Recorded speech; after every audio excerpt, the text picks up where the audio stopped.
We are live. Hey, Hey, hey, hey. hey, hey. Welcome back to the Binge Worthy podcast series with myself, Nate, and Mr. G. Oliver himself. Sorry, I'm looking over to my computer. We are back for a special edition. All the shows on the new Artist Exchange Media Hub are on hiatus until the end of the summer. We have two shows that are about to preview um, this month. The next week, they're starting next week. Well, actually, we're in this week. I'm sorry, it's Monday. That's crazy. They'll be starting this week. Preview shows of them, and one of them is the Cocktail Social with Blue Waters, and that's a show that is it's like sitting at the bar with some friends. You might be a little tipsy, you might not be, but you're definitely going to get some good conversation. If you don't know Blue Waters, he is a singer, artist here in the Baltimore area. He's also a licensed therapist. And he'll be having some interesting conversations around some hot topics that's going on in and around the world. We also have a new adult show that is geared towards men, men of color, but it has an interesting kind of spin to it. It deals with kink, it deals with fetishes, it deals with this new social sex worker economy that is now Twitter. It will only, for the time being, be broadcast live from Twitter. So, I the Yeah, judging from the some subject matter, that's definitely a Twitter. That's right. Twitter for you. So the host of that show is his name is Cable, and he'll be interviewing a number of OnlyFans uh, participants on both sides, the people who like to subscribe and the people who produce the content. Um, the sex workers that we thought we knew when we were younger were, prostitutes and madams and, escorts, but this is a whole new game. So I need for you to come with this with an open mind uh and just hear the conversation. We use sex to kind of gear you in, but the conversation is definitely geared towards men of color. And the reason some of these people, not everybody was raped or molested or treated badly. Some people have chosen this, especially since we've come out of the pandemic or in the pandemic rather, as a means. Every celebrity, every reality show, every rapper had an OnlyFans, and it was initially for artists. This, like YouTube, OnlyFans was initially, started to be able to display for artists to display their work, and it quickly turned left real quick for the pursuit of I need some money during the pandemic. But we'll be interviewing a number of those individuals that have those shows. If you're into kink or fetish, there's a site that we're promoting this show through called Fet Life, FETLIFE. So it's kind of like the Facebook for fetishes, if you will. So take a look at that. You might learn something. It's a gentle community that is real serious about their kinks and fetishes. I learned the difference. Do you know the difference between kink and fetish, George? No, no idea. Kinks are kinks are kinks are things that get kinks kinks are things that make your toes curl. It turns you on. There are things that make your toes curl. Fetishes are things that you Oh, require to get you off. So it's two separate things. Fetishes are normally like if you could have a foot fetish or you could have a kink for feet, but fetishes you need feet in the mix in order to rock it off. All right. So interesting show. Been talking to a lot of different types of people. Have learned some things. Uh, Blew my mind. I'm 40 now, and I thought I do everything, and obviously I don't. So, but yes, we are. I'm really excited. But me and George are talking tonight, and I'm really excited about the conversation that we'll be having tonight. We're talking a little bit about the writer strike and the now SAG-AFTRA. The Uh, Astra. yeah, I couldn't get it out. Just got a new insert in, so all the Yeah. words are slurring. But we're talking about these union strikes for artists that are years and decades in the making. And when you realize what people are asking for based off of what is being made from a lot of this art, film, and television, and so on and so forth, it's laughable, but people are not getting what they deserve. A number of actors that I know personally, they do movies constantly, and they're not stars, but they do these movies, and you're supposed to get some type of residual from work that you've done. Um, and some of them are cashing checks. One of my friends, she said, in all her years of doing this, in the last like 3 or 4 years, and a lot of actors have worked more during the pandemic, believe it or not. She said she just cashed, I think, 12 checks that equaled up to like $97, um, compared to what these studios are making off the backs of many of these actors. And it's crazy, and we laugh at stuff like that 12 because it's residual funny. checks. But go ahead, say it again. And you mean 12 residual checks? 12 residual checks that Okay. equaled up to 90, I think 98 or 97 some dollars. Writers who are now facing, and a lot of what they're just jumping right into it, a lot of the writers and actors, their biggest complaint right now is the AI generated content. So for Mm. writers, people are literally, I'm finishing up a book, and one of the editors that I looked at was like, man, you could have did this. You could have did this through AI. There's tons of people writing AI content now. You just spent all these years trying to get this together. You could have did this in like 5 days. So that's what a lot of the writers are complaining about. One of the things for the actors, they're saying in terms of AI generated. So the background actors, they are trying to move towards using AI generated. So they'll capture them like in Hmm. one day, Yeah, like so all it's the like a whole, background work. Go ahead. it's a whole thing with that. Hmm. Um, yeah, so with the AI stuff, the they started scanning background actors, Yeah, and a background acting for a lot of people who want to work in film, that's one way in. But apparently, there have been reports of people working certain SAG projects, and like you hmm, can absolutely be a background actor. Like I am not union, so in yeah. all background acting that I've done has been as a non-union actor, and there's a different pay rate, and there's Different certain treatment. protections, there's certain protections and things that go in with being a union, or being Hmm, a part of the union. Um, but even if you're in the union as a background actor, like the pay is not, it's not anything hmm. phenomenal. I think for a SAG, for a union actor in a background role, it's like, I think the flat rate is like 250 a day or something like that.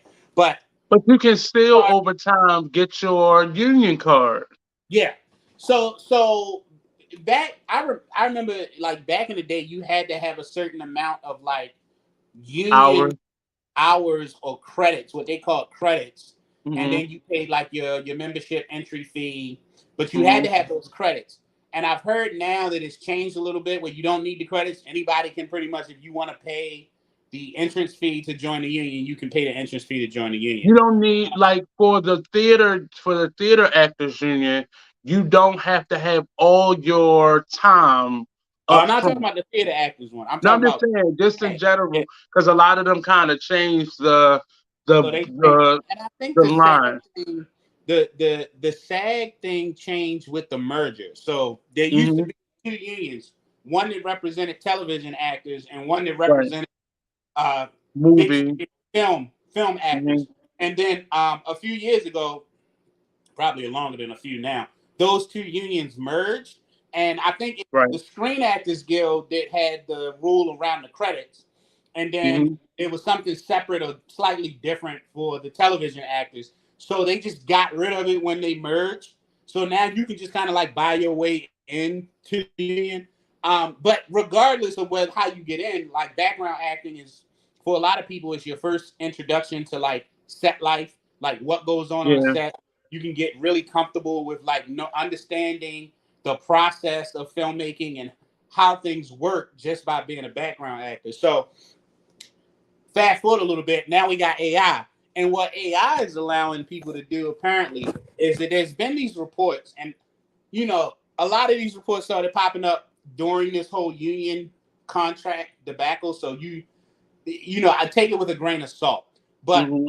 there have been reports of background actors showing up to set, and they're as part of like their this project, they have Hmm. to be scanned, like full body scan, like not naked or anything inappropriate. But the thing is, they're not offering them anything extra. Um, they are asking them to be scanned so that their likeness can be used in perpetuity, meaning Yeah. forever. Um, and you're not going to get any residual income or like and for anyone who's watching who doesn't understand like the what residuals is this. Nate Nate books a film.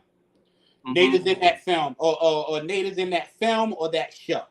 That show then, there's different types of residuals. So depending on what your status is and how good your negotiation skills are, you can get residuals from the box office. Okay, but Hmm. most actors get residuals when things go into syndication, meaning that they have left the movie theaters, they've had their time out in the Best Buy world or today on the Amazon Prime and things, and now they're on like a TNT, a TBS, a Turner Classic Movies, all of those things, those networks that utilize films and older TV shows or reruns, right? Essentially, these are reruns. So reruns of a film that's been out for a while. Um, for a long time, TNT was playing Forrest Gump like 3 times a day. Like so, every time they played Forrest Gump, Tom Hanks and Sally Field and all of those actors that were in that film got a little bit of money from that. Okay, Hmm. so that's the idea of residual. And there are people who, you do a couple long running or significant television shows that are popular. Uh, Hmm. you know, Commercials. up until his legal battles, right? Like I'm pretty sure that like a good chunk of Bill Cosby's income was from residuals because the Cosby Show was always playing in reruns on several different stations, right? The Hmm. Fresh Prince of Bel Air, Martin, if you all remember Nick at Night, and they had stuff like what was it, I Love Lucy, and all those things that played like between the hours of like midnight and 6 a.m.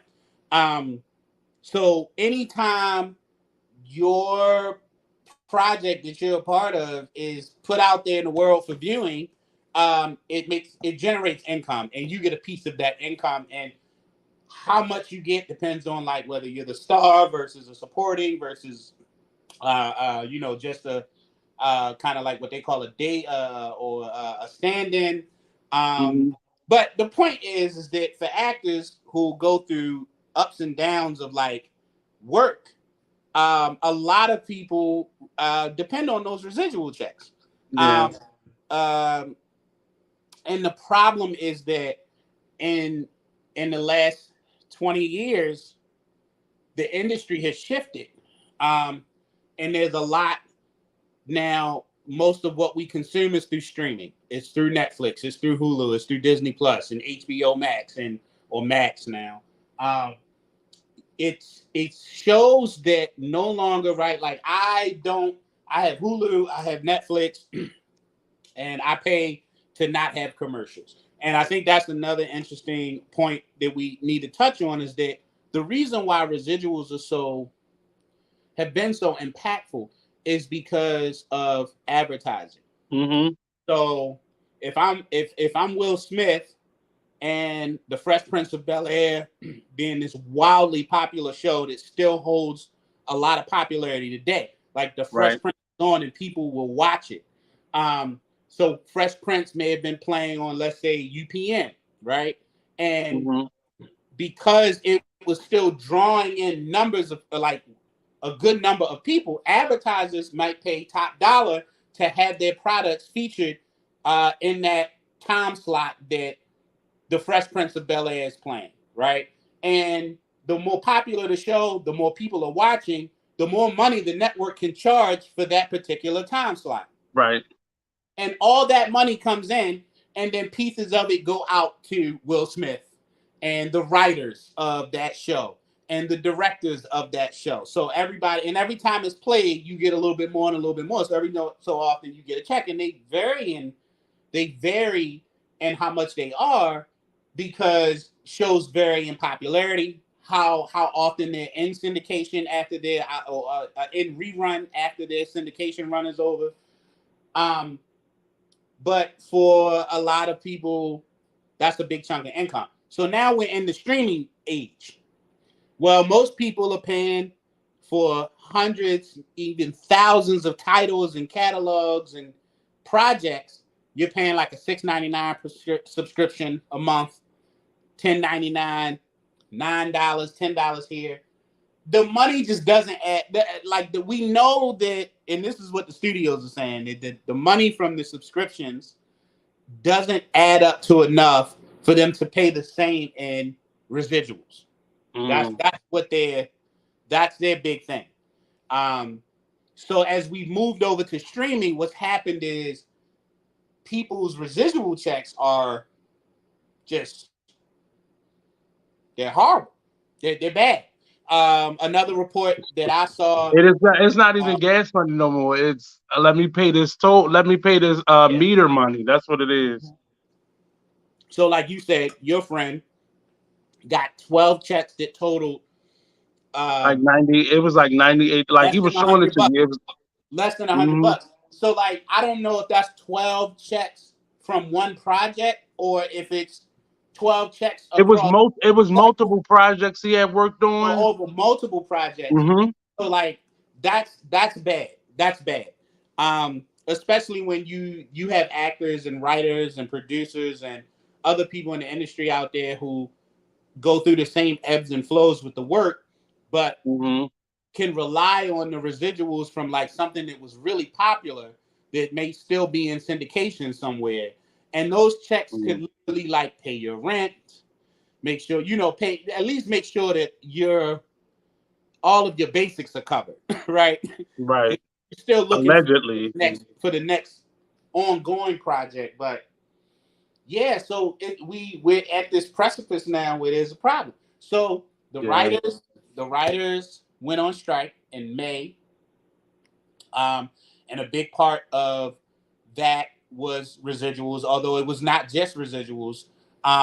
One of the other things that has happened with streaming is the way binging has an effect on this. Mm-hmm. So you know, if I was a writer, I was talking to my mom about this a few hours ago. My mother is a huge fan of all of the what's it called? Not Law and Order. What's the other science show? The like the evidence based one. Was it NCIS, CIS? CSI, and NCIS. CSI? Right? Okay. She's a huge fan of that, Mm-hmm. and you know she goes on to like a Hulu or something, and they're all there. She can watch them as much as she wants. Um, But my Hulu subscription, you know, like it's the ad free version is like $15 a month. Uh, so these shows are being consumed like more than they've ever been, right? And Mm-hmm. it's not adding up. Also, a show like NCIS back in network TV days, you know, even today, you get a 22 episode season, a 18 episode season, a 22 episode season that are week by week, which means people are constantly coming back. So those advertising dollars are coming in. But when Netflix releases 10 episodes of Stranger Things all at once, and I sit down and watch it over a weekend, like most of us who are fans of that show will do, then that's it. I've watched the whole season. There's nothing else going on until the next season drops, and that Mm-hmm. has been playing an effect. So with the writers were striking over residuals, but they were also striking over the idea of job security, um, because these shows, um, it's very different. There's a much longer time in between seasons on streaming networks, where you could have been writing for a CSI or Law and Order, and by the time the season is wrapping up, you're writing the next season. So if you were a writer on Law and Order, you know you were working the whole time. Right. If you're a writer for Netflix and you were a writer on Stranger Things, well, as soon as those 10 episodes are done, which obviously is a it takes much less time than a 22 episode season spread out over time. Mm-hmm. You know, once those are done, there's no real need for the writers, or so we thought, because that brought up the fact that there are a lot of things that go on during the production, during the filming and the production and the post production, where writers are required, and a lot of the studios are trying to like circumnavigate that now, or get out of having writers on staff for the full run of a show. So that's an issue because, of course, that affects things like healthcare, that affects things like benefits. So the writers couldn't come to an agreement, and they struck. And then it started right after. So the writers started their strike in May. That's when their contract expired with the group of studio representation, or they have a group. The studios have their union. So it's not really a union; it's just the group that negotiates with the unions Mm-hmm. on behalf of the studios and producers. Um, and then this July, right after the writers, the actors' contract was coming up, and a lot of the actors have a lot of the same concerns, but their big one is that the residual, Right. and the use of AI and how that affects over time, because that's a I think that's a huge problem. Like me personally, knowing, thank God I have a little bit of business acumen. So if I had Mm-hmm. walked into a background on a background gig and it was like, yo, we want to body scan you, and oh, by the way, we want to use your likeness in perpetuity, I'd have been like, no. And I And know a that's lot for of people life. and That's I for know a life. lot of people would have a hard time saying no, because you could damage a relationship by saying no. That's Yeah. a very real possibility. Mm-hmm. If it's one of those things where they're like, well, if you're not willing to get scanned, you can't work this project. Well, now you've lost a job essentially that you probably took off your 9 to 5 to do, right? Because Yep. every time I did background work, I had to take off from my whatever job I was working to Right. do that. So you have that to take into consideration. So when you're on that end of the food chain and you're trying to work your way up, and you know that you need to maintain relationships and build relationships, it can be really, really hard to say no, um, in a situation like that. And most people be like, well, what's the harm in it? Well, I will say this. If you allow them to scan you and use you in perpetuity, at some point they'll have enough people scanned that they won't need background actors at all. And Uh, one of that's the essentially what they're trying to do now. So Right. And that would be horrible if you could just get rid of, like if background acting no longer became a thing, because it's such an entryway into the profession for so many people. Um, Right. like I think it probably will still be background actors, but they'll be so minute and they'll be very specific to what the job is. Like each each filmmaker or each studio would just be collecting these background actors for various projects. And yeah, then like they do that in Disney now. Like if you look at some of the they've always done it. If you look at some of the backgrounds, you'll be like, oh, that's the same background from this movie, but yeah. you're not thinking about it, but it Well, just I think all of the studios do that. Like I said, you build relationships, right? hmm You show up, you're dependable, you can take direction well. They're right, gonna call you back, right? Like yeah, someone is going to remember you. Some casting director is going to remember that. right, Hey, like let's call these 50 people first that we've worked with before we go to the. So I right, think that's already a thing, but that doesn't really threaten the industry, that part of the industry itself. But I think that there's this thing where, like, once you have someone's likeness, you can manipulate it to your needs. yeah, So my concern is becomes when, let's say, just for the sake of this, Disney, say Disney has on file 1,200 background actors scanned, yeah, and they have the contractual right to use all 1,200 of those scans in hmm perpetuity. They at own the will, scans yeah, now, and they can manipulate them any way they want. Well, unless the director decided, hey, I want to use practical effects. Well, I want to use real background actors for this scene. hmm Most movies are gonna probably opt for, and even TV shows are probably gonna opt for, like, we can just fill this scene and we can dress these characters however we want them. We can give the facial expressions that we want them to have. We can make them do what we want to do. So when you're looking right, at a budget movie like, say, The Avengers, where you have a scene in the middle of a city and you've got all these people running and dodging and ducking or for whatever alien invasion is going on, and you can just fill all of that with AI generated hmm people. yeah, I think that's a huge problem. Like, one of the background I worked on was the last Christopher Nolan Batman movie, and it was the uh-huh. end of the film where there was like this big riot between police and like criminals and residents, right? And I'm hmm like, that's a perfect scene that you could literally, like, with AI, you don't need anybody.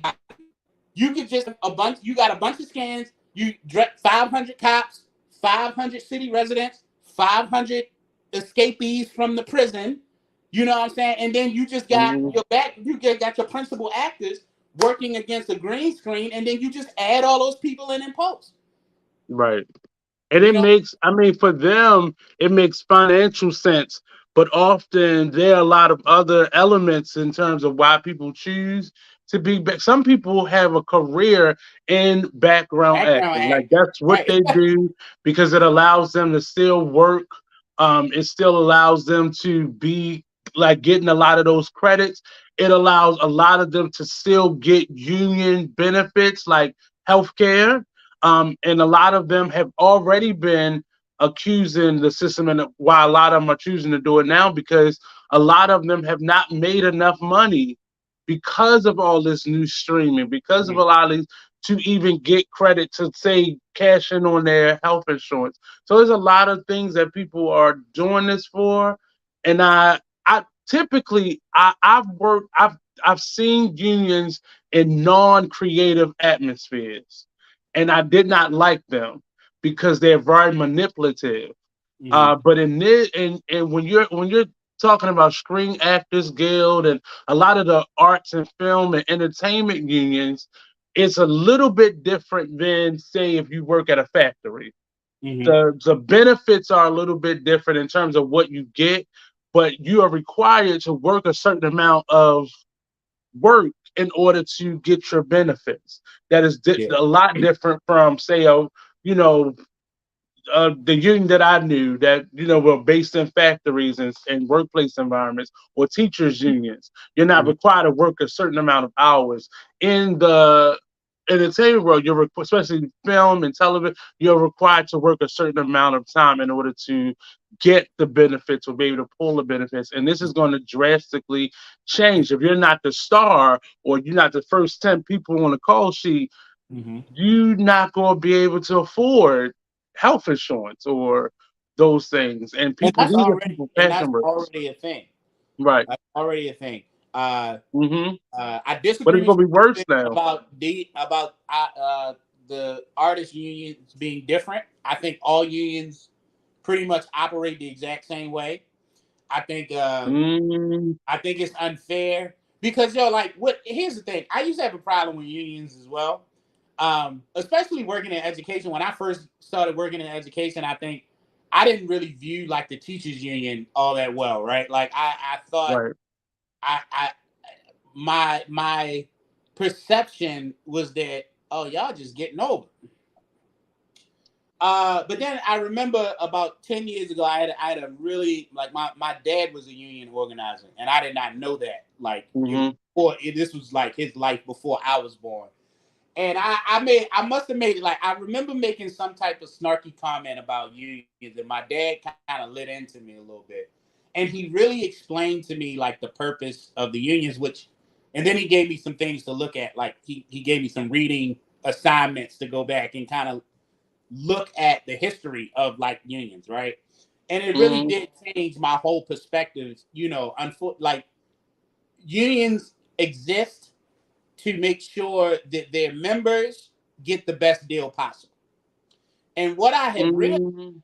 with unions, what I've come to realize is that a lot of organizations will really try to push you and uh, Prevention bench and you and hmm manipulate you into doing work for free. yes. And I think that that's just a natural thing for corporations and entities, government entities, school systems, big industry, Entertainment. Hmm. factory, and then of course entertainment. And I think that's the only thing. It's like if I can get my workers to do more without having to pay them, I'm going to do that. And the unions are there to say Yeah. no. Like, if you want us to do this, if you want us to do that, that's fine. Because the unions never, what I realized about unions is unions are not like, no, we're not going to do that. What they say is, what are you offering? What are Hmm. you going to pay for us to do that? Right? Like, so we're asking you to do more. I don't know. We work in education. We're asking you to do home visits. Okay. Yeah. I can't do that while I'm in the classroom teaching. So you are Right. asking me to do this outside of the hours that I'm already being paid to do. So you want me to do home Hmm. visits? Fine. What are you offering? And like Yeah. that's where you it kind of comes together. It's like it's not really about you if you don't understand like why they exist, you can get that perception that unions are like greedy, that they're just trying to get all these things for nothing. But it's actually the reverse. It's Right. like they protect their members from being exploited Well, to the best my of their my ability. To the best personal of their my ability. They're not always great at that. right. But I think that's the overall goal. Well, my personal experience with unions, like say in the teachers realm, if you're not registered, you don't qualify for any of those perks.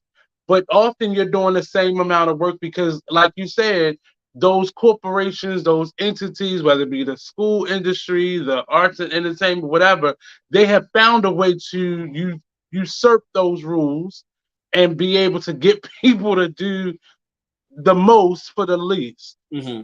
And if you're outside It's of all the about negotiation too. say it again. It's all about negotiation. Well, Uh, if you're not you, so my first experience with union was remember well in certain cities there's this company called Ride the Ducks. And we used to have that here in Baltimore, and it was basically a boat that could ride through the city, and then it could also get in the water, and it was a part of the tourists. It was showing you parts of Baltimore, the historical parts. Well, the I was on the management side there, and there were people who were the captains who drove the boats, or and they had dual licensing. So they had like what is it, CDLs, and they Mm-hmm. had captain boat nautical licenses. Okay. So they were trying to get more money on top of what they were already getting. Now I'm not saying what they were getting paid was sufficient for them, because I Mm-hmm. can't set anybody's worth, but they were getting far more than the regular people who were, putting people on the boats and taking the tickets and all that. I know I was getting paid more than them, so I know the captains were getting paid more than everybody. Well, they tried to start a union, and the Ryder Ducks Corporation shut it down. Mm-hmm. So I was on vacation, and I got severance pay during my vacation time for like the next 3 months, because they decided to shut this operation down, because had they left it open, it would have eventually gotten a union, which meant all the other rider ducks Mm-hmm. in the country would have also eventually Yeah. got a union. Right. Now I don't have a problem with it, but the way the captains were going about doing it was very Okay. sneaky to me. It was very like underhanded. Now, transfer that to the school union, the teachers union.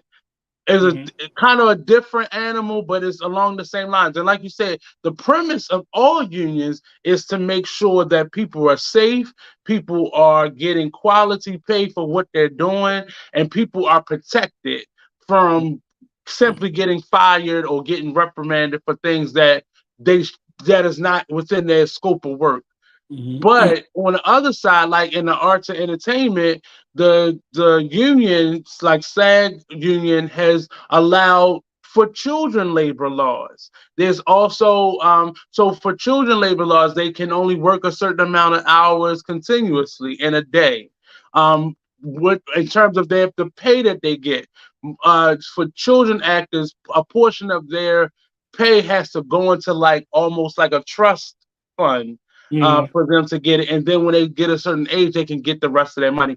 That protected a lot of children actors like Shirley Temple, who really was broke based off of, because her parents had squandered all her money, and the business people, the accountants and such, had taken money. So it protected a lot of children actors from getting ripped off and just being broke for all the work that they're doing. So the benefit far outweighs the negative, but it is, you have to respect it because it's helping people to get paid and Mm-hmm. quality work. It does not prevent people from, because often the extras were those other type of employees, like substitutes or contractual workers that don't qualify for the same union rules that everybody else gets, or the regular employees get.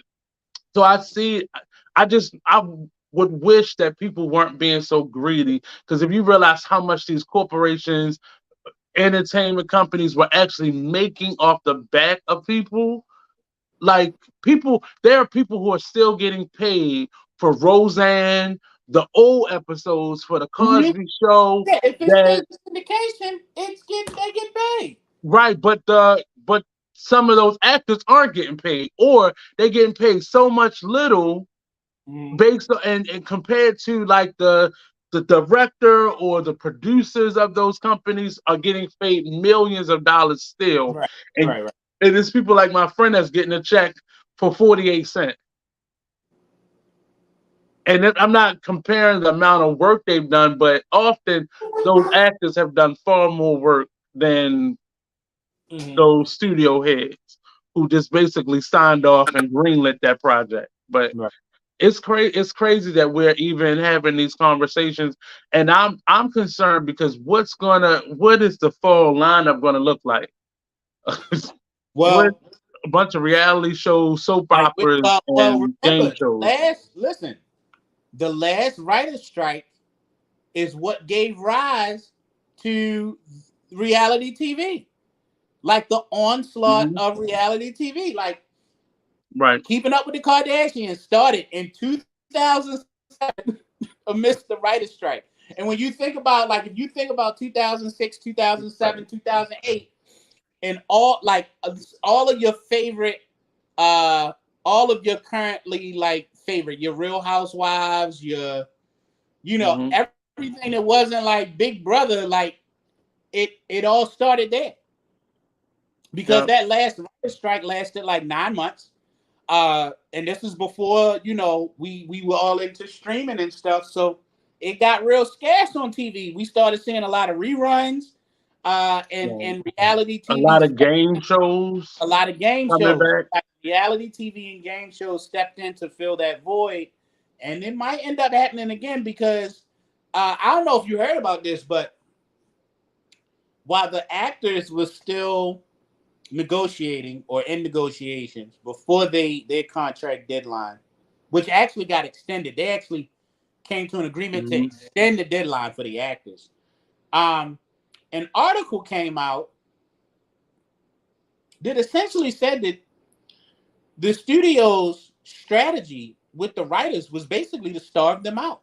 Yep. That Yep. they felt like they had the resources and the money to wait it out until writers started can't pay their rent, Come pay their bills. pay Yep. their mortgage, can't pay their car payment, and then they'll come to the table and accept whatever Yeah. concessions.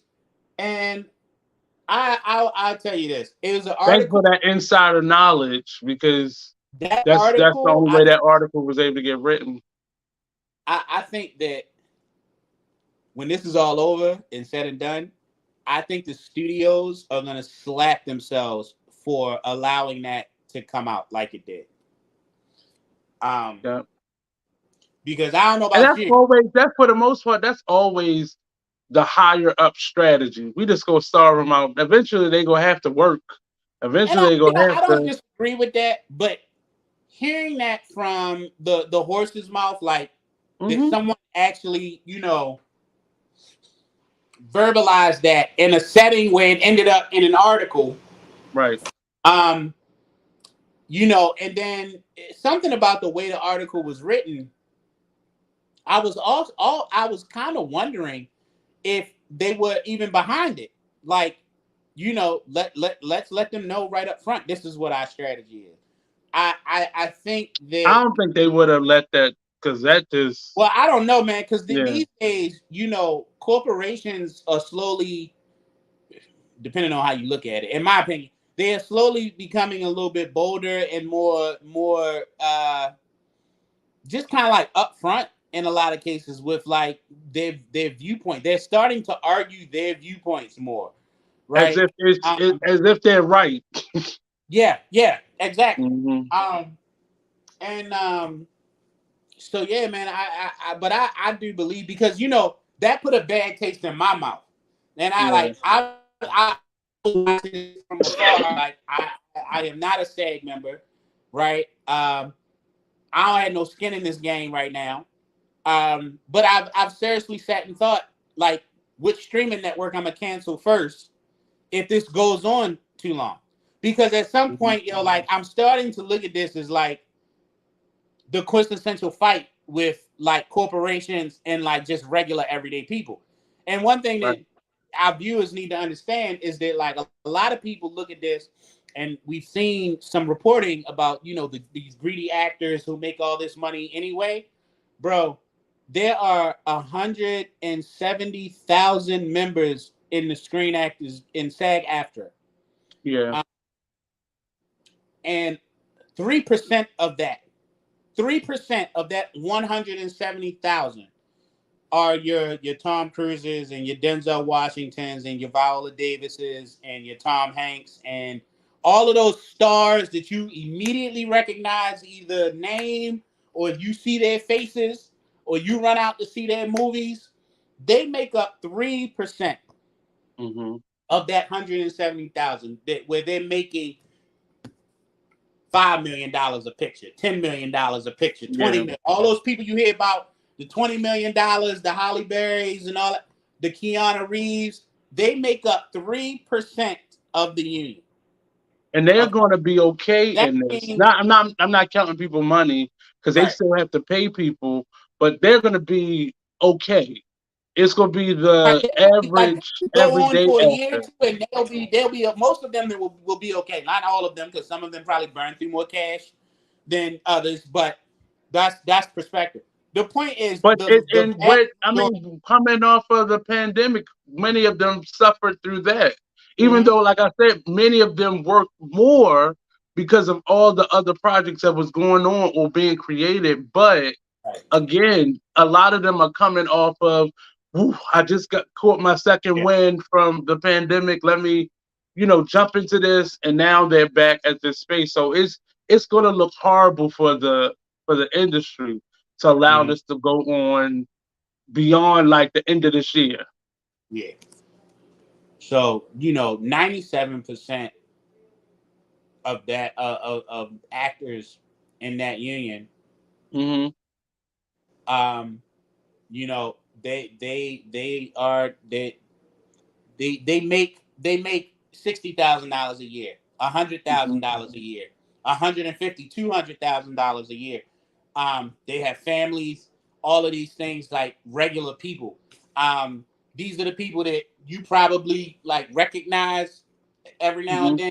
Show in that show, you don't really know what their names are, but you kind of think you've seen them in something else. Right. Uh, the people that you constantly see in different commercials, those folks. But you remember how like Netflix they recycle a lot of their actors Yeah, throughout and movies. Netflix, you see a lot of the same Hmm. actors. You don't know them by name. You could pass them on the street and not even realize it. Um, Hmm. those folks are regular everyday people who have to audition every project. They got to go to an interview, and it's usually not one interview or two interviews or three interviews, right? Like it could Hmm. be four or five different times where they're in the audition process for these things. Yeah. Um, and one of the big issues on the table with both the writers and the actors is healthcare.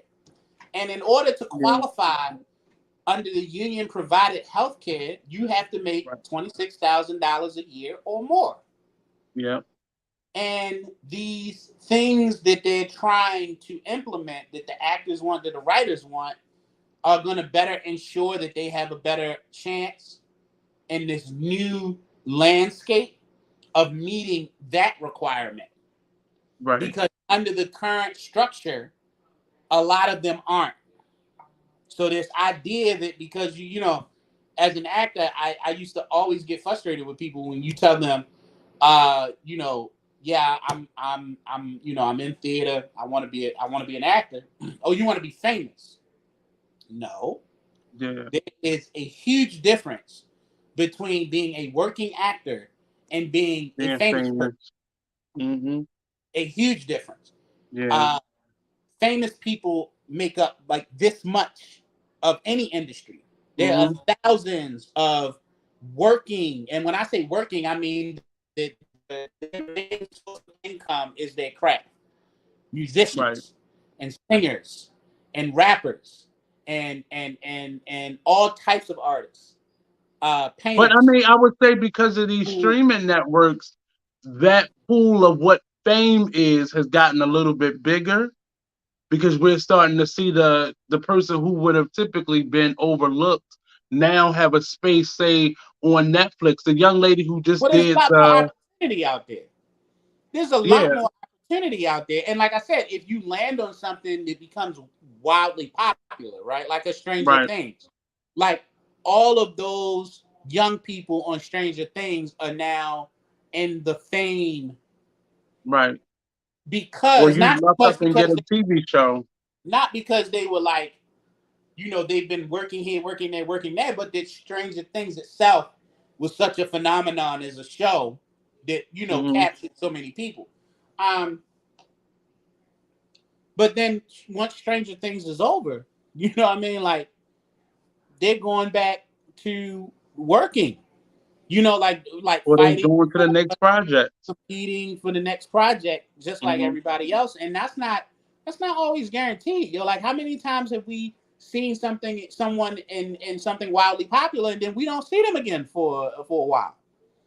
I mean, but You know, I would say one of the benefits of how streaming has taken off is those actors now have bigger opportunity, and not huge for some of them, but they have a bigger opportunity of catching something on another streaming network or becoming a regular routine person. I'm thinking about the movie that just came out that was like the cult following movie where the young lady, I think she was in a Jamie Foxx movie once, and she was in other things that were released on Netflix, but she became we knew her face, but it was like, where did we know this girl from? But she had did all these other projects. So I think the benefit has been is giving more opportunity for for individuals to create.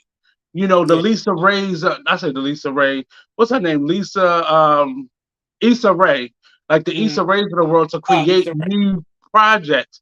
And now TV, it's just more opportunity, but with more opportunity comes more restrictions, and it's starting to cost people a lot more to be a part of this. And it's just sad that we're still at a space where people are comfortable with making money off the backs of people and not paying people sufficiently.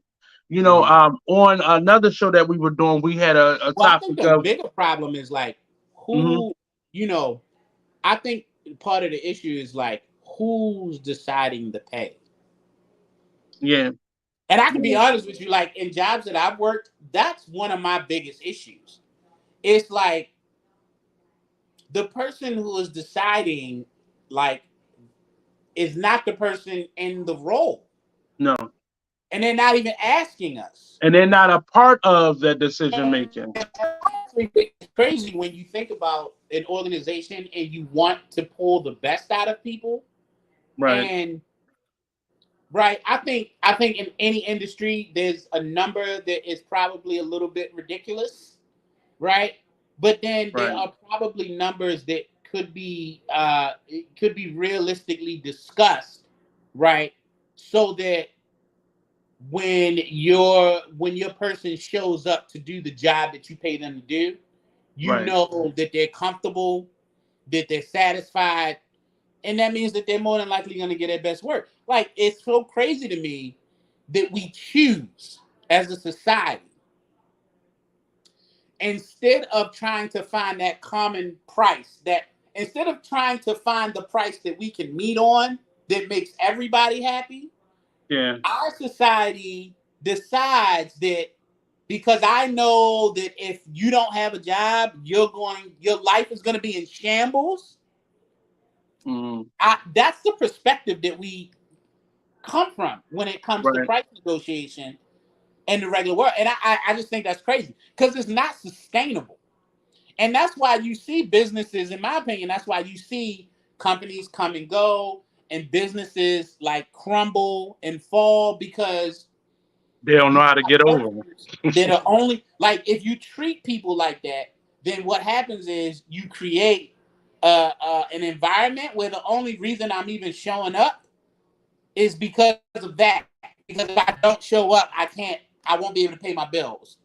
And like that should not be like everybody's in it for the money, but if you're only showing up so that you can prevent yourself from being in a worse situation, I like them. I if I was as a business owner, I would like to think that if I was ever a business owner, I would prefer that my employees are not showing up simply because they feel like they have to in order to survive. Um, But that's and that's really how we wow. negotiate salaries and things. And Right. and this culture, when Yeah. you could just as easily, like if I'm your boss and you work for me, Nate, I could just as easily sit down with you and say, hey, listen, what do you think you should be paid for the work that you do? But You know what I'm saying? And would that maybe you give would me a the answer number, be respected? and maybe you give me a number that I don't agree that that's. But then we start a conversation on how to get. You know what I mean? Like, does that make sense? Like, But I'm you know I'm what gonna I'm tell saying? you Like, maybe as if I sit you down and I say, Nate, you teach, like you work with young people. How much did you get paid? $250,000 a year. Whoa, Nate, I don't know if I can. I don't think I can do $250,000 a year, right? But Right. tell me what it is that you think is worth 250. But that's how negotiation starts, and there's no Well, negotiation part. I'm gonna say that for that example, as an artist, a teaching artist, that those conversations are happening now. But people have found a way to still get over. Like it's people have still found a way as an industry, someone who has employed people, a person who owns a business. If you do people right, they'll work they'll work great for you. Like in the summertime, I've always gotten paid more to do what I typically do all year long. Mm-hmm. That's just because people feel like I gotta pay you more in the summer because this is your break, but it's still not an adequate representation of what my worth is. Right. Because typically I am doing the same work, and this is what I should be getting paid, or something close or comparable to what I already should be getting paid. But Mm-hmm. the hazard pay alone, I'm exhausted right now, but I'm also thinking about what I have to do tomorrow for class, what Mm-hmm. my lesson plan, and making sure all those things are accounted for. But my worth. Tabitha Brown just did an interview. No one, you can't, George, you can't pay me my worth. Mm-hmm. That number doesn't exist. It just doesn't. What I can do is you can bring me a number and I can agree to that number, and I can Mm-hmm. partner with you and work that. The problem that I'm starting to see, and well, I've always seen, and that is really getting worse now in industries, nobody wants to partner with the employee because I still have to make a certain amount of money. We have seen that drastically throughout the years with, say, the food industry. Restaurateurs make so much money. And people will always negotiate. No, they don't. They make a lot of money on the backs of the customer as well as the employee. But they turned this thing around and made the customer feel like not only do I have to upcharge this meal 500, 600%, I'm also going to get you in on paying my employee also, Mm-hmm. separate from what you just paid for.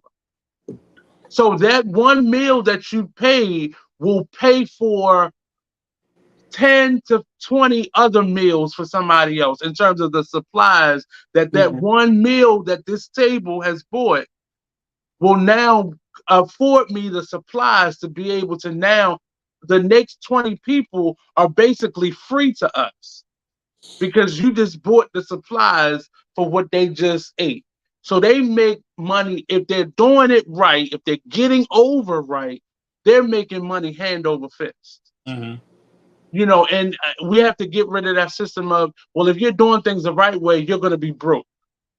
Because if you do things the right way over time, it will equal to you having healthy employees and healthy work environments and people feeling like they're getting close to their versus now as a teaching artist in the summertime, I may make a substantial amount of money. But guess what? The offset of me now making more money means what? More taxes. And my last check, it was over almost $800 taken out of my check. And that shit is crazy.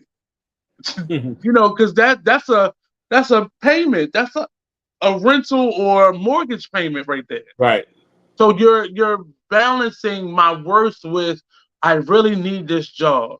And they call them in the entertainment industry scabs. So there are people who are saying, well, you know what? I gotta feed my children. So fuck Mm-hmm. this. I'm going to do this project.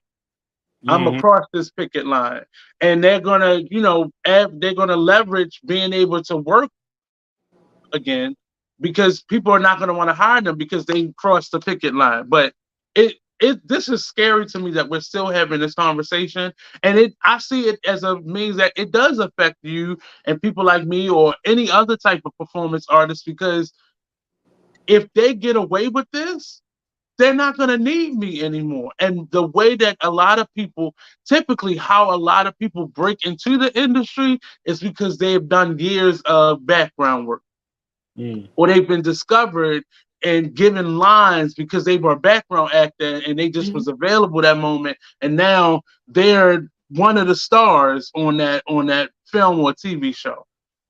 Did you know that soap opera actors aren't included in this? They have a separate, Uh, I did not know that, but that doesn't surprise me right. So because they along with work. You know, they the have their own. TV They have shows, like their own separate union. right. That makes sense to me. they're They not only affected by deal this. right because but they only it's not like you got like NBC and they have their shows, and you've got ABC and they have their shows. So like you're Hmm. dealing with one at a time, and typically those Yeah, jobs do provide security. Like I right. think Victor New's So still those on the one. actors that are on strike right now could do soap operas, they could do reality shows, they could do game shows. That they're Mm-hmm. limited to that. They can't do Theater. theater. Well, They can do and theater. shout out to Troy. He posted a post a couple days ago that says, and this was directed towards the theater companies Mhm. and the audience members. This is the perfect It's time a for you to great go get time a theater get theater subscription. tickets because it might not be nothing in the movies. Right. This is a perfect time for you to Might not be invest nothing to in see in your the local movies theater for a company. while. Yep. And that means theater companies, we need to see better work and better quality because you're now going to get an onslaught of individuals wanting to see something. And there's enough stuff on Netflix. Well, I don't know how long that's going to last because I already get bored with what's already on Mhm. there. So if they then pile that up with I mean, all there's these something for reality everybody, shows right? and Like there's something for everybody. There will be, you know, there'll be people who will start to scour the Netflix catalog for stuff that they never saw, that they never watched. Same thing like with Tubi. and probably all of the streaming networks. Honestly, like that's what some people will do. They But gonna start bringing back that old material that they just cast away, and they go mm, put that on there. But it's, I mean, that only the our nature as TV film watchers now. People are gonna get, if this goes on beyond December, it's gonna be bad. well, listen. When in 2007 a show came out, 2006 maybe it was before. So the show, yeah, no, it was probably 2007. So there was a show that came out in 2007 Hmm. called Heroes, and it started, its first 3 quarters of the first season was phenomenal. And it was just if you were a comic book fan, this was like a show about people with superpowers, but it wasn't connected to any existing property. It was almost as if something happens and these people start showing up in the real world. It was great, and it got really popular really fast, and then the writer's strike happened, and Yeah. it took amazing concept show. And I don't know who they brought in. I'm guessing they brought in some scabs that decided to cross the picket line, or maybe they went Hmm. to like up and coming writers who maybe weren't a part of the union yet, that they convinced to come in and work on this show. But almost overnight, the quality just immediately just, Drop. and it would never recover, never Hmm. recover. To this day, it's still talked about how great that show started versus Hmm. what we got after. Um, so we know that studios have a bunch of scripts already written, things in the vault and all that stuff that they could pull out. Um, but one or two things is gonna happen if this thing drags on, and that's that you're gonna get swamped with a lot of reality TV. Get ready, all my true crime people, y'all should be excited right now because y'all about to get the most. It's You about about to to be get the true most. crime. It's about to be true crime everywhere. They're gonna be having true crime on Netflix, on HBO Now, Max, what is, Hulu. but a lot like, what is it? Snapped. That still utilizes actors though. But a lot of times, I think those are non-union actors Mm, because a lot of these are independently produced projects that then sell to like the network or the station, yeah, right?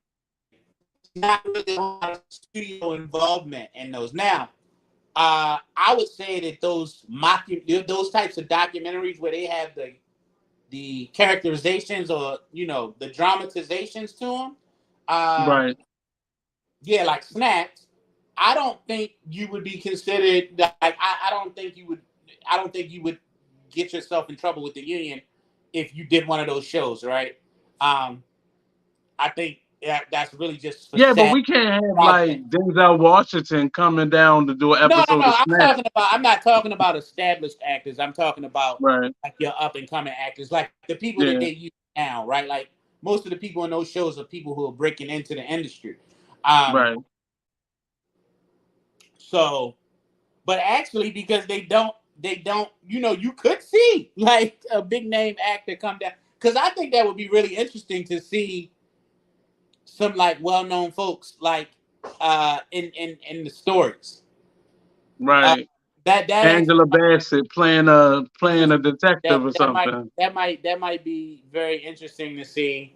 Um, I I, mean, I see Tyler Perry. I'm waiting to see who going. Which one of the big name. Oh my God, they're so great actors and actresses going to try to take their shot at the stage. Yeah. But you see, I hope they every keep that network now professional. has reality show. The OWN network, Oprah's network, has reality shows on it. So they knew this was coming because they started putting these strategic ones in place. I mean, it's going to be interesting to see what if this can sustain itself in terms of on the picketing side, will Mhm. this be able to sustain? Because paying bills is real, Yeah. homelessness is real. You Right. know, shut off notices are real. And if you're renting, God forbid if you don't own your property, if you're renting, that's going to be ugly. And I know a lot of actors that are functionally poor actors or don't Mhm. have the funds that say Angela Bassett has been able to obtain per episode or something, you know, struggle through this. And Mhm. that's always, and for me, that's what I saw um when it came to these union type of strikes because the everyday individual is the person that's affected by it. The Mhm. management, they don't, I've saved up a couple dollars or, something like that. It's not gonna affect me, I'm gonna wait you out and see what happens. But the conversation on worth and value, and we've been having it, and I know some people are a little, upset, but I love Monique because Monique has started this conversation and forced people to have this conversation on worth and value and not take it. But Mhm. you're always going to have people who are willing to take it for that amount or less. You see that in every industry, in the educational industry, they're getting rid of all the high paid educators and bringing in these young people that's going to do twice the amount of work for half the price. And it's Mhm. always people, but across the board, we have to begin to determine our worth. And I'm gonna send you that link. I'm gonna share it to this page, the binge-worthy page. But Tabitha Brown had that, and I never looked at it this way. But nobody can pay me what I'm worth. You not because you're not gonna like you said you're not gonna be willing to pay me that. As an Mhm. educator, I feel like I should be getting $300,000 a year, and I should be getting less taxes. But nobody's gonna agree to that because who benefits other than me from that? Right. But the value is out there. They can afford to do that. They can afford to pay me. Look at how they pay us in the summertime opposed to how they pay us during the school year. They can afford to do it. The Mhm. money is there for them to do it. They choose not to do it. They choose because they're saving money, or this goes to some, CEOs, pension, or end of the year money. But Yeah. it's effective. It's ineffective the way it's been happening, and we have to begin to for me, I want to start a teaching artist union. That has always been a dream of mine because we don't get any respect. We get less respect than substitutes, and we know how we treat substitutes. Mm-hmm. But I feel like we have been at the onset of the pandemic. All the teaching artists were fired, laid off, whatever you have. They were all fired at the beginning of that first school year in the pandemic. And now they want us back, but they still don't want to pay us. And if they are paying us a high value amount, the amount of It's taxes that's because coming out of that is crazy. But yeah, and they only paying it yeah, because they want their summer program staffed, yeah, and that's typically the time that people take off. So it's a bonus if you're willing yeah. to work, right? So I see the benefit in us fighting together, but we have to stay unified. If we looked at the civil rights movement, only way a lot of that stuff got through the bus boycotts and stuff is because people stayed united. Now, did somebody black get on that bus? I'm sure, Of but for course. the most part, it was such a Yeah. significant drop in revenue that they had to make changes. Yeah, I feel like they need to. Yeah, I was having a conversation with somebody about like I remember learning about the Montgomery bus boycott, and like I swear, yo, like it was so weird because the way they taught it to us, it was almost like uh there was no discussion of the economics. There was no No, discussion of the economics. It was just kind of like it was almost as if this magical thing happened, people not riding the bus, and then that made white right. people change their minds.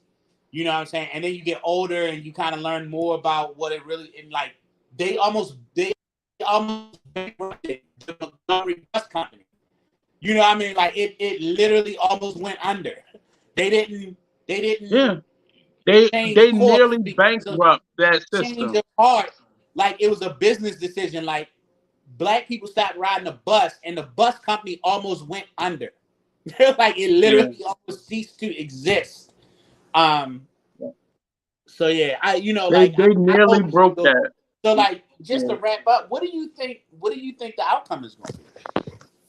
Well, I feel like there will be advancements for that top tier act, and this is my honest opinion, on both the writing side and I would say that on the acting side, there will be advancements for the top tier actors.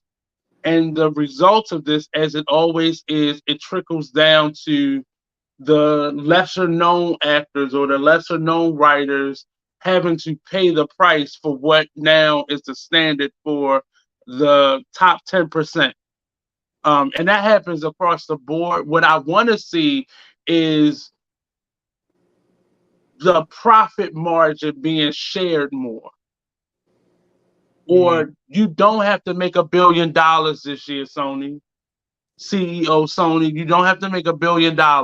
You can make, $700 million. Like I want the greed to end because it is hard on the average individual to really make a living anymore.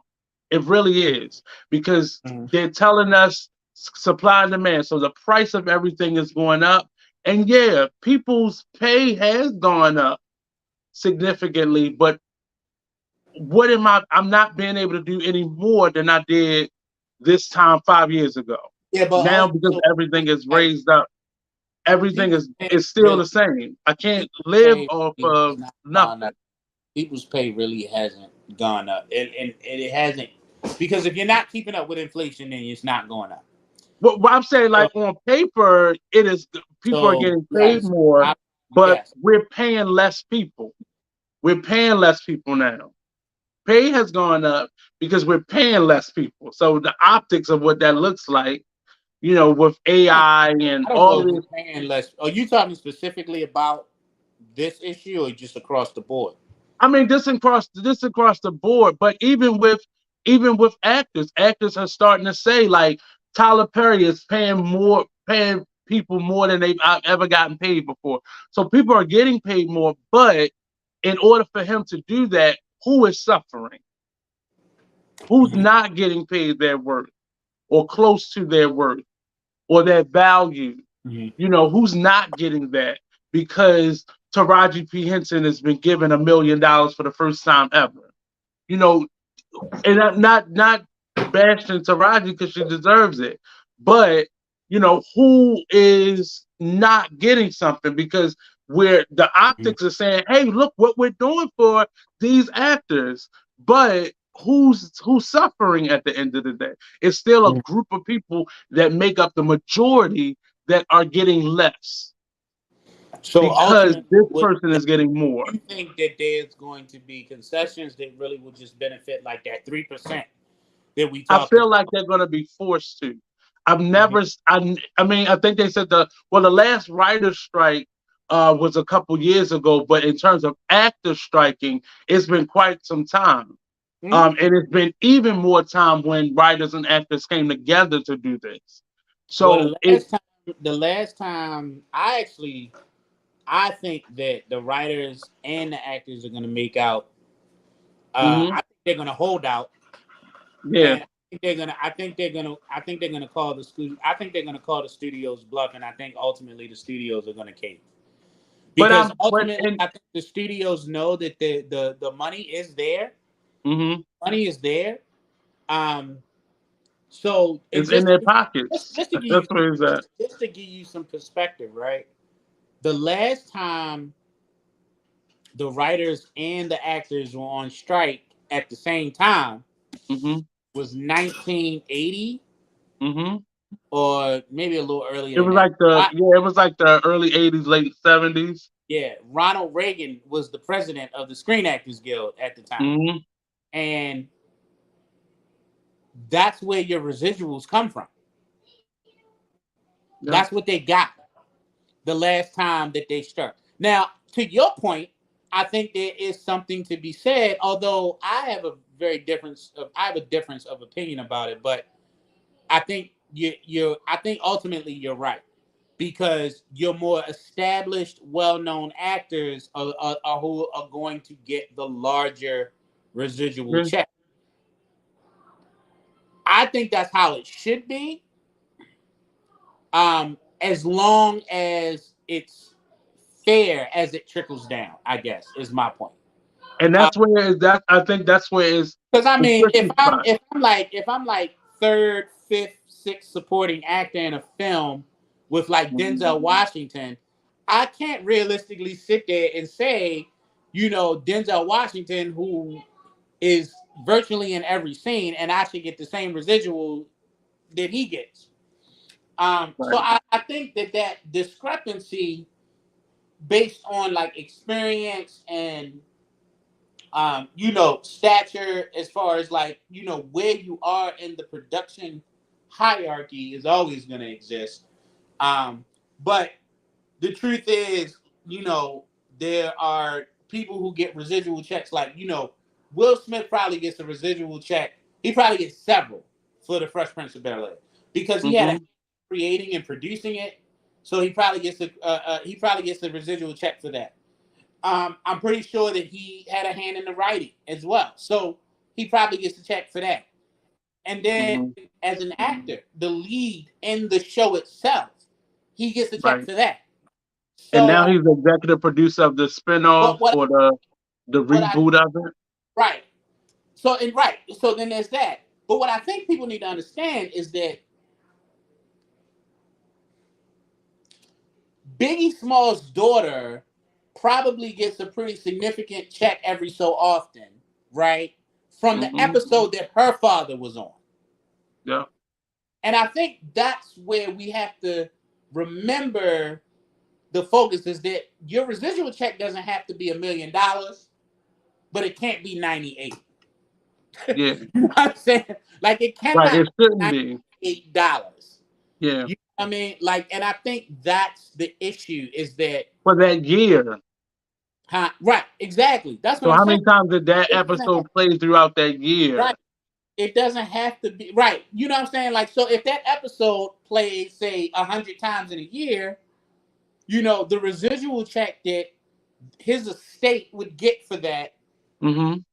um, would probably be. I'm not saying look, I'm ballparking it. I can't tell you exactly what it would be, but the problem is that what they are now are far less than what they used to be, Right. and no one should be dealing with making less money in this time. And way less Yeah, than what they could be. way less. So I follow a Twitter account of a writer who posted his residual check from a Marvel MCU episode, and it was Hmm. like 300. It was like $394, Yeah. and that's to an adult male. That's nothing. Like you know what I'm saying. Like that's not much money if you're single. You know what I'm No. saying, living with three roommates. But Right. God forbid you're married with children.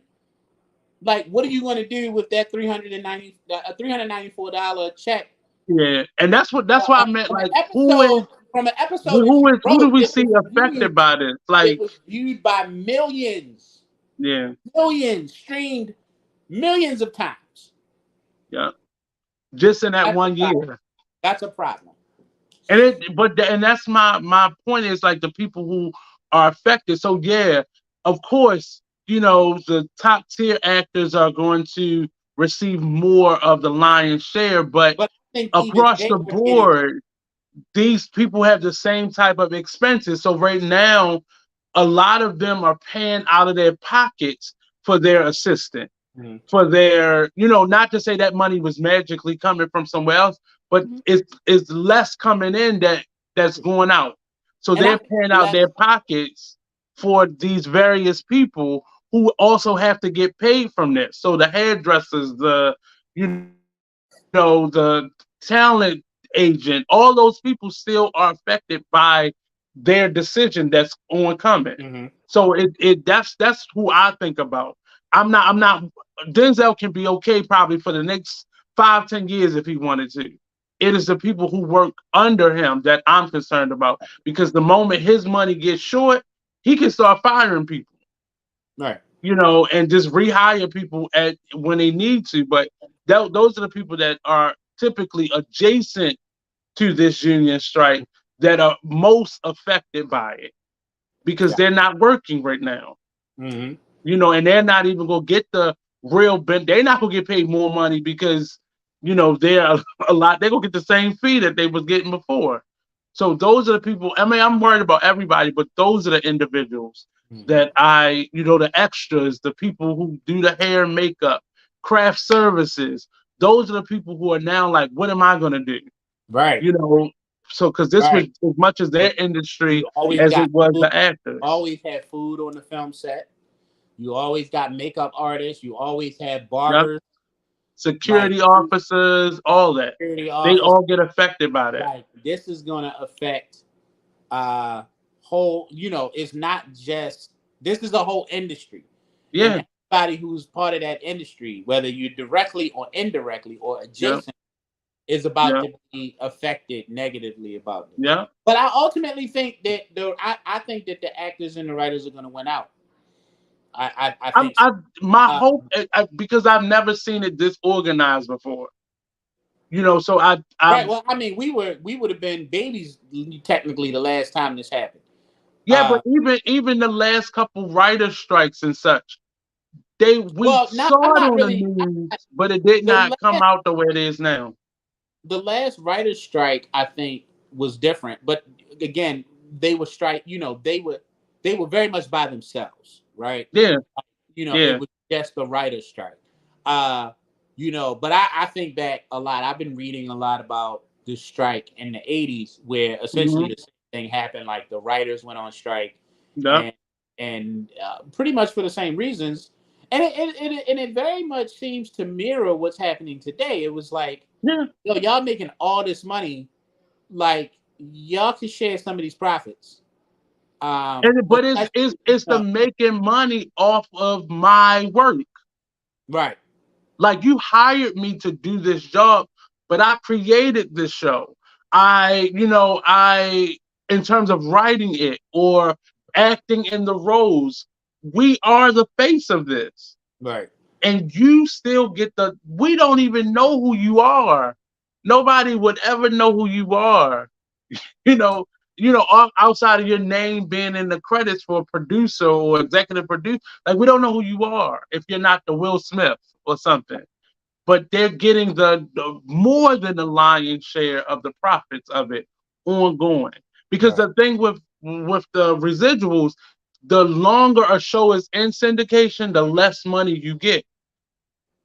Mhm. So now people are 10, 20 years and they're getting, Right, you because know, eventually it 20 fizzles out. cents. Because eventually it fizzles out, right? Like all of Yeah, you know what I'm saying? Like how many people realistically are still loving like watching like I Love Lucy, right? Like unless your mom or dad put you on and now you are a fan of I Love Lucy, like over time, a show is going to fade out of the culture, it's going to fade out of the memory. most You shows, know, I would say most right? shows. Most shows, not all, but Yeah, but you're right, most. Because like for every like for every Sanford and Son, there's like another 50 shows that were in syndication when right, Sanford and Son was in original syndication that right. most people didn't even remember. You know what I'm saying? Like yeah, so like for every Sanford and Son, for every Cosby Show, for every Fresh Prince or Martin Mhm. or Yeah, Seinfeld or Roseanne or Frasier, there's like 40 shows that were like right. out in the ether during that same time that Hmm. Right. never, just never captured Yeah, the imaginations, never had the popularity, and kind of just fizzled off. You know what I yeah. mean? Uh, Where they're creating whole so networks over just time, for those types of like shows like, now. and that's why you keep working, right? You can't just get one job with Yeah, second thing you can set for life, right? Like you keep working because as you get older, as your career goes on, yeah. your older stuff is eventually gonna phase out. Even Um, like the TV shows, because TV shows don't last as long as they used to anymore. well, on the streamers, and that's one Yeah, of the issues. But that was one of the issues. So that's one of the big issues with the writers because they're shorter seasons. yeah, We went from 22, 24, 20. Yeah, I watched it. Like I can't even like one of my favorite shows when I was a kid was the X Files, and I find it hard to sit yeah. through a season of X Files because they're literally like 27 episodes long. Right. You know what I'm You're saying? gonna be watching that Like forever. right, you like I could spend 3 months watching the X Files, or like you think about any of the popular shows that we came up with, like Buffy, like Buffy the Yeah. Vampire Slayer, Angel, Smallville. You know what I'm saying? The X Files, all of those I'm shows. so They had I have a Fire TV, and I love watching Columbo. And I think I yo, know for the last couple months, you've been I've watching been the one. watching it as I get ready in the morning. You And probably it watched is, it, when I looked at it, I was still on season one. And I right, said, I've been watching this shit forever. right, How many episodes of season? yeah. And it was like 25, 26 episodes of Right, yeah. Columbo in one Columbo season. probably came on like what every day. Yeah, You know what I'm saying? Like, yeah, uh, yeah, man, it's the landscape has really, really changed. Now, right. we watch these shows that are essentially just long movies. Yeah, You know what I'm saying? yeah. Like, they're 8 episodes, Episodic. they're 10 episodes. Right, It's like watching Django in parts as right, opposed to right. watching it in stretch. Which was smart on the industry side because they got the same impact with half the amount of shows. But again, who is affected by that? Right, right. And I mean, like the thing is, like when you make a change like that, like Yeah, I just feel like it should have automatically triggered a change in pay structure. Because you're you would essentially, think. you would think. I mean, Yeah, essentially, it's like this. It's like, hey, I'm asking you to do in 10 episodes what you used to do in 22. So I'm gonna pay you what I used to pay you for 22 episodes, maybe even more, because I'm asking you to do more with less. yeah. You And know, when guess you have what? It was 20, appealing. It was appealing to people in the beginning because I got to do more projects within that year versus being stuck, yeah, especially for TV actors. I was stuck in this show for 10 months. Now we do this in half the time, right, and I'm able to go do a right. movie or, do another project within that same amount of time. But now, over time, the money don't add up. Yeah, I think ultimately, I think this is what's going to happen. I think the actors and the writers are going to get very, very close to what they want. I think Right. that and I actually think that this is a fair model. Listen, uh, advertising makes the world go round, Right. and I think you got to figure out a way. Like if studios, listen, I believe that what you believe ultimately is that studios make a ton of money and they should be able to pay more. Um, Hmm. but I also know that studios put out a lot of money in the production of films and all of the things that go into that. So when I see like a Mission Impossible 7 or 8 and a Indiana Jones 5, and they got production budgets of 300 million, 350 million. That's a considerable amount of money, and they don't always pan out. Right. um, but I think the biggest issue is like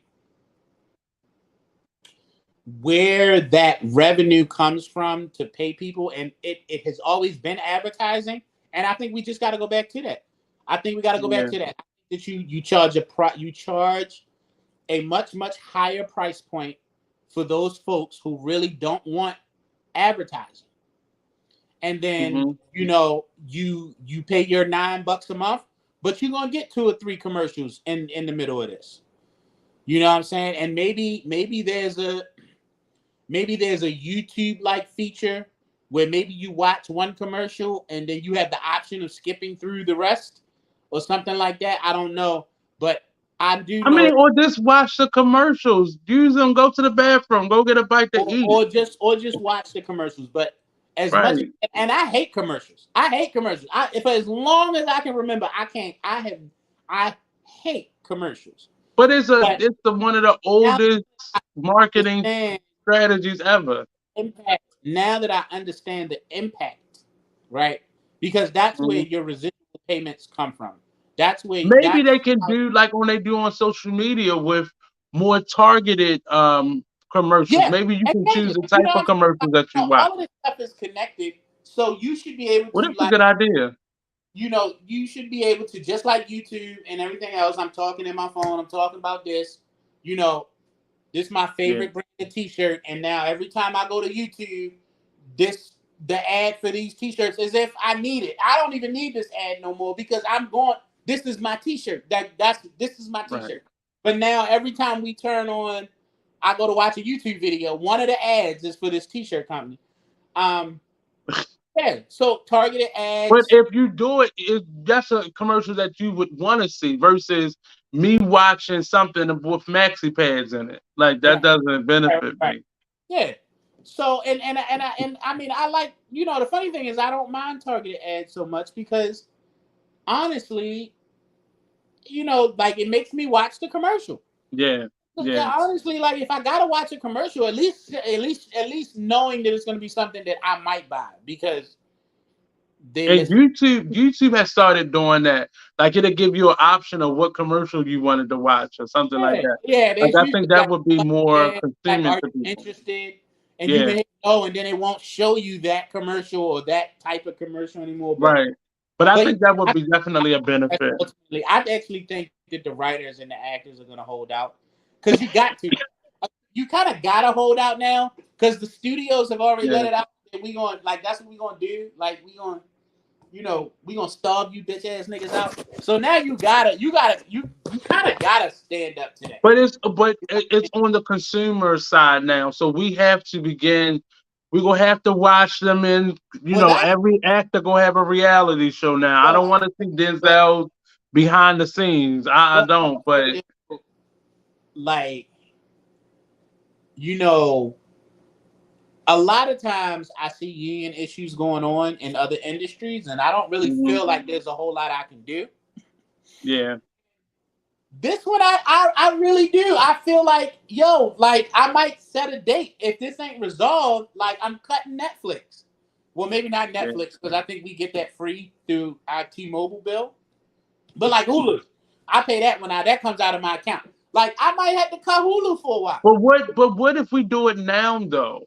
And that's the problem with us. Like, I don't think we're gonna until we have to do it.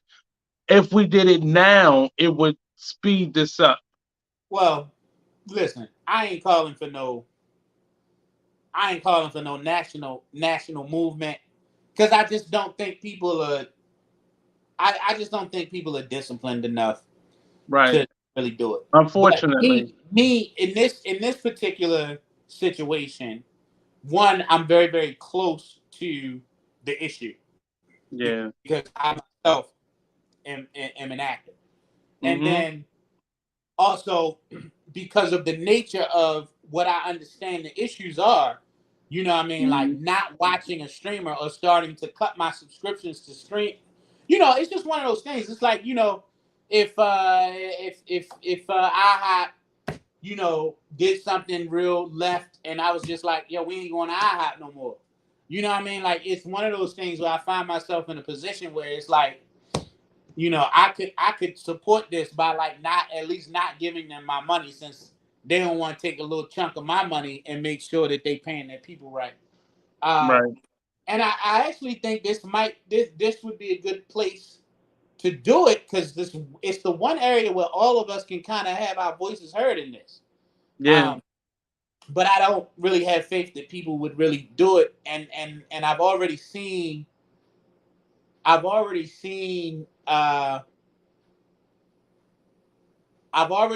like the back and forth on social media that essentially is like, you know, why we care about these actors who already make more money than us. But that's Um, why. But that's why I they're brought up wrong, who but I is realize that that's the perception that a right lot of people have, that and keeps them from it participating. keeps them from like really kind of like Yeah. lending their support and things like that. You know what I mean?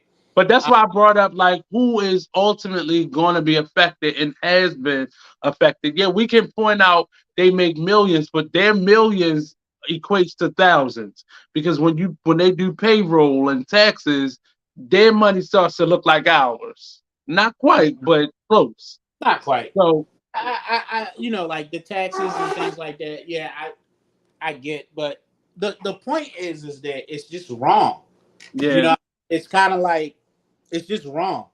You yeah, know, it's the 3%. You know, you're basing this perception off of your knowledge of movie stars, yeah, which make up 3%. You know, like you take all of your movie stars and your stars from television, you put them together, and they make up roughly 3 to 5% of like the 170,000 people that are being affected by this directly.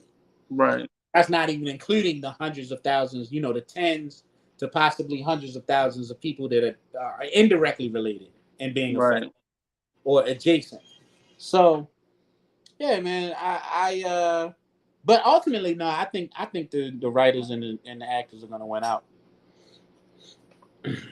I definitely I think it's I gonna have go hope. on for a while. Yeah, I definitely have hope because I've never seen it this organized before, but I just hope that people don't lose steam in the hoopla of counting people's pockets and not understanding that how many people they employ, Hmm. that they have to pay in addition to that. And I hope that it actually trickles down to other industries as well, like not just stars, but local artists, local, because if it gets real crazy, we're gonna start seeing musicians and all types of people step into their union on their union next or their industry next and try to get more out of that. And that's gonna catapult like a whole arts industry. But beyond that, like I really hope people see the value in their work and what their contribution is, and then Hmm. fighting for that in their own workplaces because we can't continue to let people make money off the backs of our content and our hard work and our time. That's Mm-hmm. you don't get time back. You can always make money. You can always, change jobs, but your time is forever, Mm. and you don't get that time back.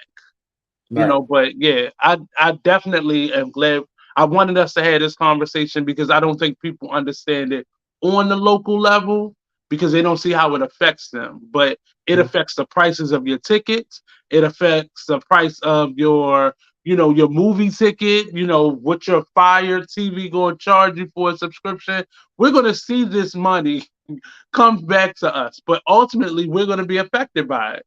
The price of everything is going to go up because we're in the middle of a strike. So, yeah, but this has been interesting, sir. Oh, Um, we are as I'm building and we are building the media hub, say media hub, these conversations are valuable and will continue to come up. We have a number of shows. Like I said, we have Cocktail Social starting this month. We have Mask On. It's the show that I was referring to is called Mask On, Mask Off. And then we have a young lady. She is Ethiopian. She's starting a show called Pagama Podcast, which will be a cross section of the African diaspora as well as Ethiopian culture being, brought up. So I'm really excited about what's happening with this platform, and look for us soon. We'll be coming back. Myself and George are both educators in the system, and sometimes we just need time. Uh, I know I need the time. And he got the whole clan over there, the whole posse of right. of babies over there. So and they're growing. Uh, the family is yet still growing. We'll be back, and I want to do some one-off shows like this where we're talking more about issues. And the last couple shows we've done has been more in that vein. But we definitely are gonna get back to you know um, these types of conversations. I'm learning something new every day. I got to meet Lonnie Love thanks to Troy yesterday, and she explained to me like what's the movie that she did with Monique and Kevin Hart, the plane Soul Plane. Mm-hmm. We have to Soul Plane failed because 3 months before the movie was to premiere, the director's cut of that film got bootlegged. So for Mm. 3 months prior to the premiere of it, that movie was one of the most bootleg movies ever. And because of that, it did not make any money in the box office. And we are responsible for that because we bought those bootleg copies and Mm-hmm. we watched the show instead of going to the movies to watch it. And I just learned that about Sister Act 2 didn't made 3 times less than the original one what did. Whereas though the original one made, I think, over 250 million in the box office, Mm-hmm. the part two only made like 50 million Mm. because people did not go to the movie theater to see it. So everything that we do as artists matters. Everything that we do as audience, the audience is more important, if not just as important, as the talent is. So Right. we have to do this together, or we'll continue to hemorrhage in terms of what we get paid and the gap. And it's not just the actors or the writers; it is all the people that get paid supplementary to those individuals who those people then pay. So Mm. it's very important that you take issues like this serious because your daughter might be the hairdresser or your son might be the costumer or the grip and none of those people are getting paid right now or they will but only a small amount of people on non-union type shows but yeah, it's important. You are important. You are as audience, you're just as much as important to the process as the talent is. So know that, understand that, and we got to work together. Know it. Any last Understand minutes, it. sir? Nah, man. We'll see y'all back. Yeah, I think when we get back, next We year. do have some films to talk about, some TV shows. Oh You yeah, know, yeah. literally. So peace out, everybody. Don't forget, tune into the Tay Media Hub on YouTube to get all the shows. We have new shows coming up. Our older shows are coming back. We have IMC Podcast will be back in the fall. The Artist Exchange will be back in August. Binge Worthy Podcast, we got to figure out the schedule and we'll be back on. And we have 3 new shows that are joining the roster. So check them out. We're moving. I am getting it together. We are getting it together. So thank you all for tuning in tonight. And please like, share, subscribe, all that good jazz so I can pay Mr. G Oliver his worth so he get them babies fed And and you can't clothed. pay me my worth, but we can have a conversation. What? I can't pay you your worth. I can come through. I'm trying to. So thank you all. Sleep tight. Get your rest tonight. Peace out. Peace out, y'all.